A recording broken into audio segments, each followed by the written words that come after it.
San Sergio de Radonés, capítulo 2, inciso C. Medio familiar, nacimiento, adolescencia. San Sergio desciende de una familia de ricos boyardos de Rostov la Grande, que poseía tierras no lejos de la ciudad en el camino de Uglich. Sus padres, en la época que nos interesa, se hallaban casi arruinados.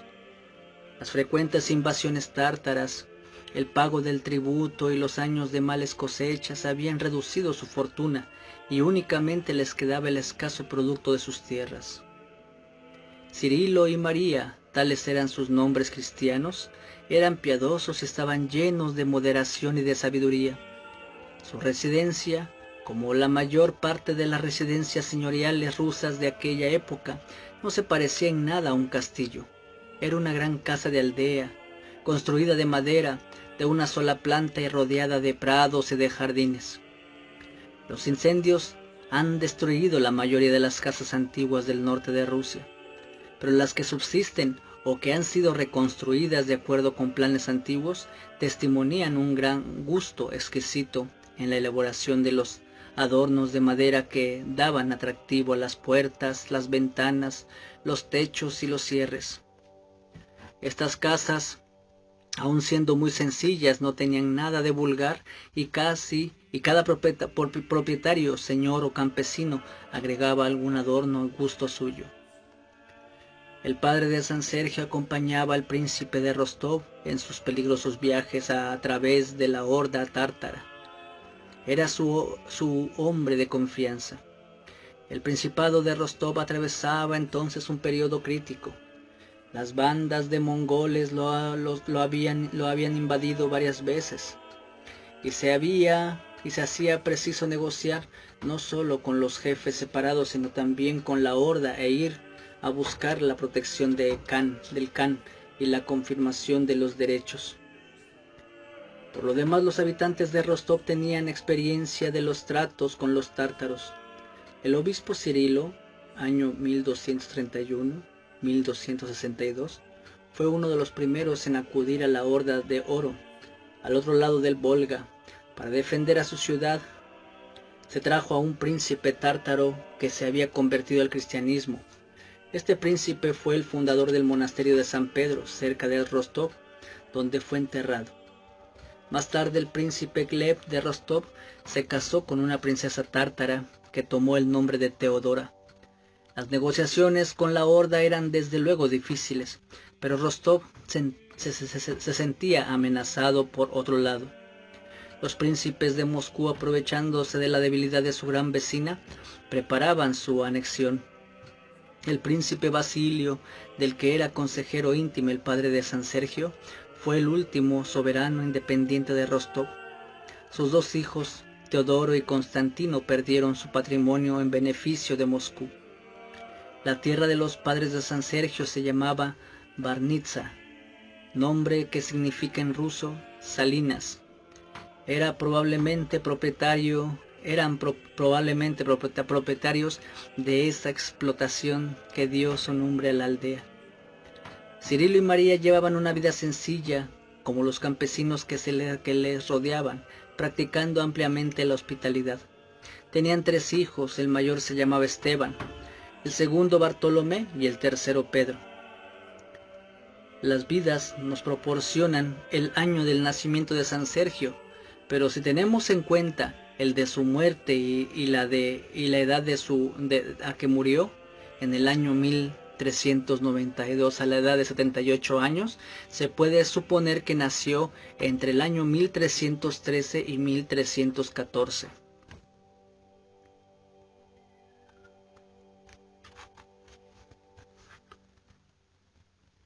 Los años serán indicados a veces por medio de fechas dobles, ya que Rusia empleó hasta el año 1343 el calendario romano.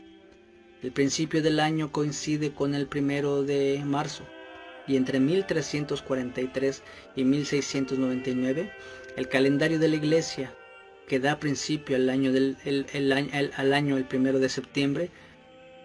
Por otra parte, las fechas están indicadas en las crónicas antiguas desde la creación del mundo, 5508 antes de nuestra era, lo cual nos impide con frecuencia un cálculo exacto. Los biógrafos insisten mucho en los milagros que acompañaron al nacimiento del niño. Los padres, como todos los rusos en su tiempo, tenían una pequeña capilla familiar.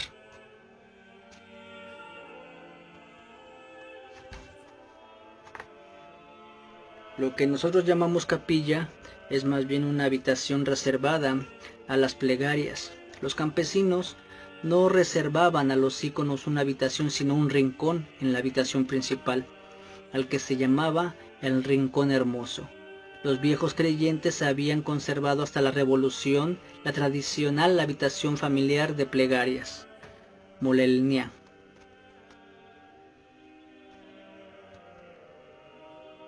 Los padres, como todos los rusos de su tiempo, tenían una pequeña capilla familiar en la que se reunían 2 veces al día para rezar con sus hijos y sus sirvientes. Pero los domingos y los días de fiesta acudían a las iglesias de Rostov y los monasterios de los alrededores. Un domingo, la madre de San Sergio, que estaba esperando su segundo hijo, asistía a la liturgia mezclada con las demás mujeres. Unos momentos antes de la lectura del Evangelio se oyó un grito. Las vecinas se volvieron, aunque sin prestarle mucha atención. En Rusia los niños de pequeña edad son llevados a la iglesia por sus madres para la comunión y con frecuencia se oyen en las aldeas los gritos de los pequeños. Las madres los sacan entonces de allí para tranquilizarlos. Un segundo grito más fuerte que el primero resonó antes del canto del himno de los querubines, y un tercero todavía más fuerte antes de la comunión del sacerdote.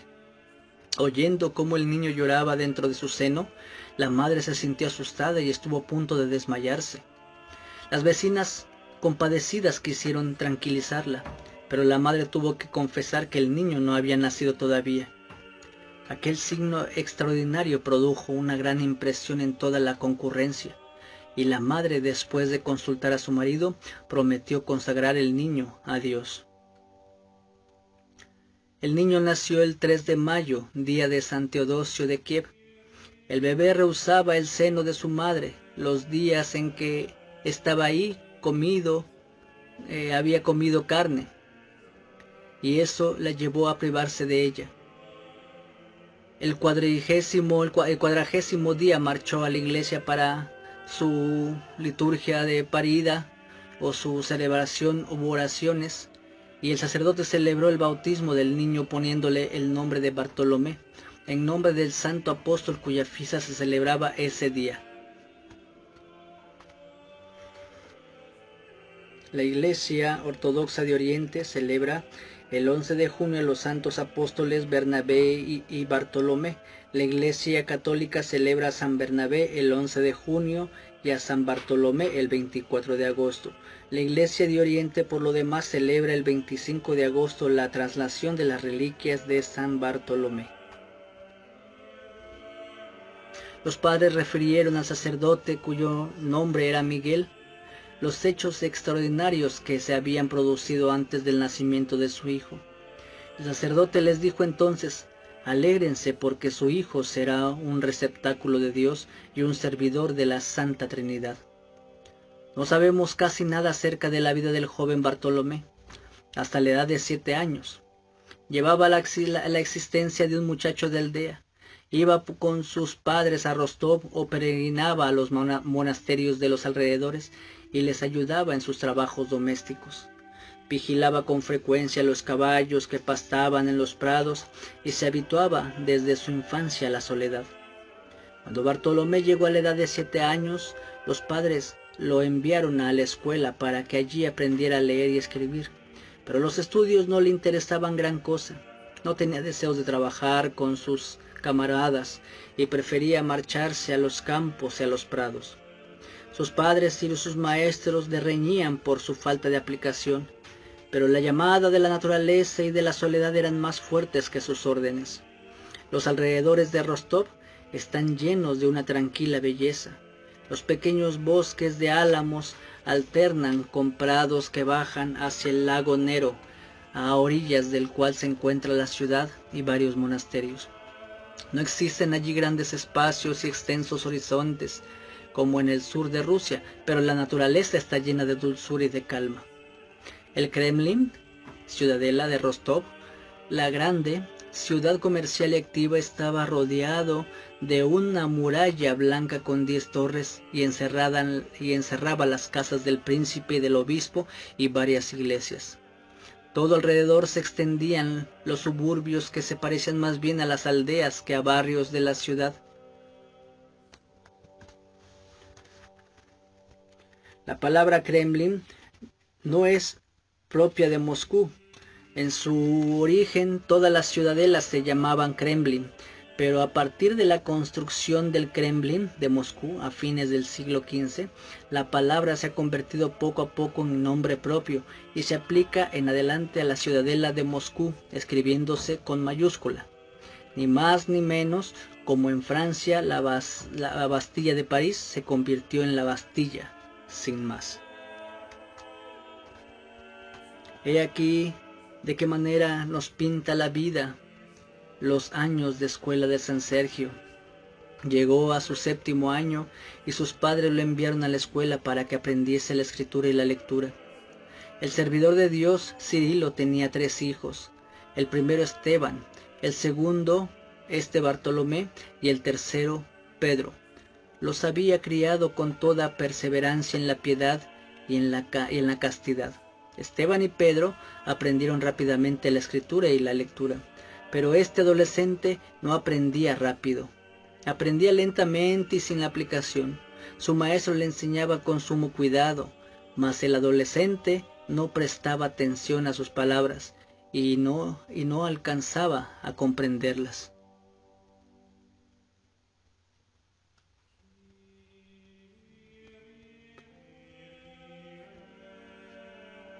No tenía la inteligencia del grupo que estudiaba con él. Sus padres le riñeron mucho por esta causa y él experimentaba un gran sufrimiento porque su maestro y sus camaradas le censuraban siempre. Bartolomé suplicaba siempre a Dios para que le otorgase el don de la lectura y el de la comprensión de los libros.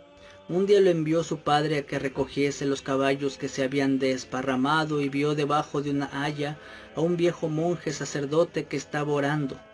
El joven se acercó a él. Cuando el anciano terminó sus oraciones, preguntó a Bartolomé de dónde venía y qué era lo que deseaba. El adolescente le contó su vida y sus desgracias. El monje le escuchó, rezó con una oración, le entregó un pedazo de pan litúrgico, que es parte de la prósfora consagrada en la sagrada liturgia, llamada antidorón. La Iglesia Ortodoxa emplea para la liturgia pan con levadura. Se aparta previamente la parte del pan que se ha de servir para la comunión de uno de los 5 panes litúrgicos. Los restos de este pan, así como los otros 4 panes, serán distribuidos a los fieles al final del oficio. El sacerdote retira previamente del mismo cuando hace la preparación de las partes en honor a la Santa Virgen, de los santos, de los vivos y de los difuntos, una parte que coloca sobre la patena alrededor del agnus. Al final del oficio las coloca en el cáliz diciendo: purifica, Señor, de sus pecados a quienes se han hecho aquí memoria por tu preciosa sangre, por las oraciones de tus santos. El monje le escuchó, rezó una oración, le entregó un pedazo de pan litúrgico llamado antidoron que guardaba en su saco y le dijo: toma y come. Esto se te da en señal de la gracia divina, para que comprendas las escrituras. A partir de hoy te distinguirás de los estudios más que tus hermanos y que tus camaradas. El anciano monje conversó largo rato con el muchacho. El resto de la conversación ha quedado en el misterio para nosotros. El muchacho lo invitó a que fuese a su casa, donde el anciano fue recibido con todo honor. La invitaron a que comiese, pero antes marchó él a la capilla y pidió a Bartolomé que le siguiese. Una vez allí le mandó que leyese las horas. El adolescente le contestó que no sabía leer, pero el monje le repitió la orden y agregó: te he dicho ya que a partir de hoy Dios te dará la comprensión de la lectura. Entonces, con asombro de todos, Bartolomé comenzó a leer el servicio de las horas. Durante la comida los padres interrogaron al anciano acerca de su hijo. Le dijeron: estamos asustados y no sabemos qué pensar. ¿Qué será de nuestro hijo? El monje les contestó: no deben asustarse, sino deberían alegrarse, porque este adolescente será grande delante de Dios y de los hombres gracias a su vida virtuosa. Será un servidor de la Santísima Trinidad. Dichas estas palabras, el anciano abandonó la casa de Cirilo y de María sin que fuese visto nunca más. No se supo quién podía ser, y las leyendas locales han explicado esa visita de una forma distinta. La vida, con su exquisita discreción, no hace sino mencionar la pregunta que se hacían los padres. ¿No era un ángel que había sido enviado para dar al adolescente el conocimiento de las Escrituras? Sobre el pórtico del monasterio de Barnitzi, construido en el año 1430, en el emplazamiento de la casa de los padres de San Sergio, según otras leyendas locales, allí donde el anciano se había aparecido a Bartolomé, había un cuadro que representaba el encuentro milagroso y una inscripción: este monasterio se ha fundado donde un ángel de Dios bajo el aspecto de un monje viejo, se apareció al adolescente Bartolomé, que fue Sergio, el milagroso de Radonés, fundador de la gran arquibadía. Otra leyenda presume que era San Abraham de Rostov el que, con San Teodosio de Kiev, sirvió de ejemplo a San Sergio en su vida monástica. La vida con sobriedad notable termina de esta manera el relato de la visita del monje. Después de la marcha de este anciano, el adolescente comprendió toda la lectura y cambió de manera extraordinaria. Cualquiera que fuese el libro que abría, el buen adolescente lo leía bien y lo comprendía. Desde aquel día Bartolomé se dedicó a leer la Sagrada Escritura y los libros litúrgicos, y más adelante las obras de los padres de la Iglesia que podía encontrar en la biblioteca de Rostov. Sin embargo, fue durante toda su vida un hombre para el que la experiencia cristiana tenía mayor importancia que la ciencia y la razón. San Sergio no escribió nunca nada, y su saber no le venía de las lecturas, sino de la comunión constante con Dios. Su vocación no le guiaba hacia la teología especulativa, sino hacia una aplicación de los preceptos evangélicos a la vida. Toda la suya permanecerá lleno de serenidad y de moderación en todo, pobre y modesto, sirviendo de ejemplo a los que le rodeaban. Toda su manera de ser en la vida estará impregnada de caridad. No abandonará a sus padres a pesar del llamamiento de la soledad. Sus padres veían en él a un elegido de Dios, pero su madre se preocupaba por sus disposiciones ascéticas y le pedía que no se sujetase a una disciplina demasiado rigurosa. Sin embargo, aquella vida de oración, de ayuno y de trabajo era para San Sergio completamente natural y no sobrepasaba jamás la medida. Por lo demás, todo era armonioso y ponderado en aquella familia, que constituía verdaderamente una unidad cristiana. Los padres no forzaban en nada a su hijo, y éste obedecía esperando el momento en que pudiera contestar a la llamada del Señor. Bartolomé asistía con frecuencia a los oficios de las iglesias de Rostov, en el monasterio de San Gregorio de Nacianceno y en las 3 abadías de los alrededores. La catedral de Rostov, la Grande, estaba dedicada a la dormición de la Santa Virgen. Las catedrales rusas de la dormición de la Santísima Virgen se llaman con frecuencia catedrales de la dormición, traducción exacta de la palabra eslava Ouspenie, en griego Kimisis, mientras que el término Asunción corresponde a la palabra eslava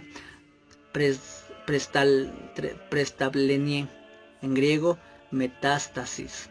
Las catedrales de Santa Sofía, consagradas en Grecia a la sabiduría divina, se consagran en Rusia a la Santa Virgen y celebran su fiesta patronal. La de Kiev, el 8 de septiembre, día de la Natividad de la Santísima Virgen, y la de Novgorod, el 15 de agosto, día de la Dormición.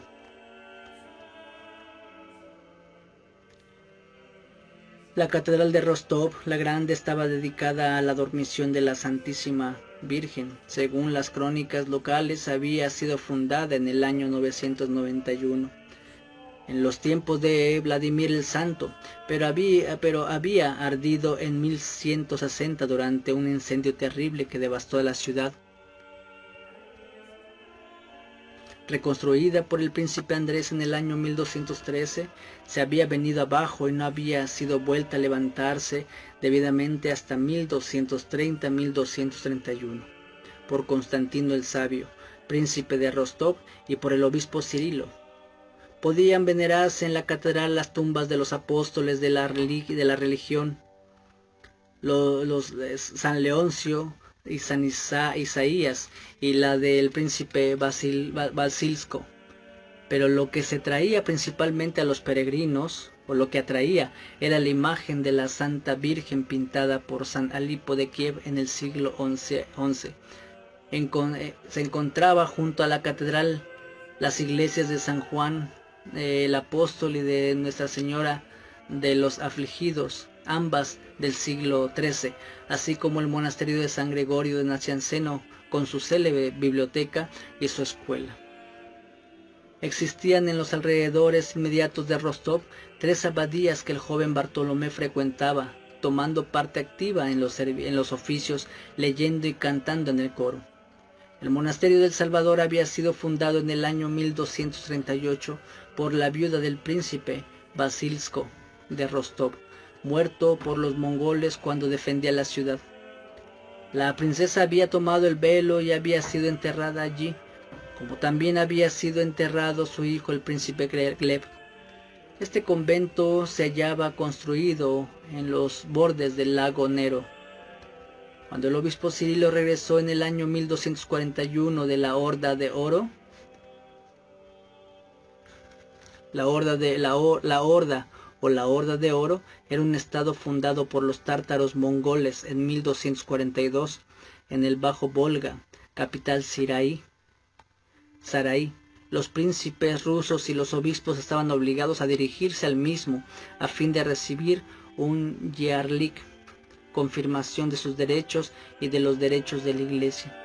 La Horda de Oro se dividió andando el tiempo en 2 reinos, el de Kazán y el de Astracán, que fueron sometidos por Iván el Terrible a mitad del siglo XVI.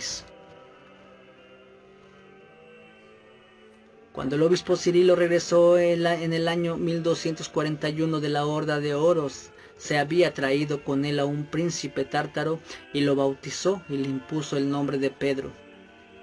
Los príncipes de Rostov habían ofrecido a su huésped tierras no lejos de la ciudad, y el príncipe mongol, que había quedado viudo, construyó allí la abadía de San Pedro Apóstol, en honor de su celestial patrono, haciéndose él mismo monje después de llevar una vida llena de humildad y de piedad.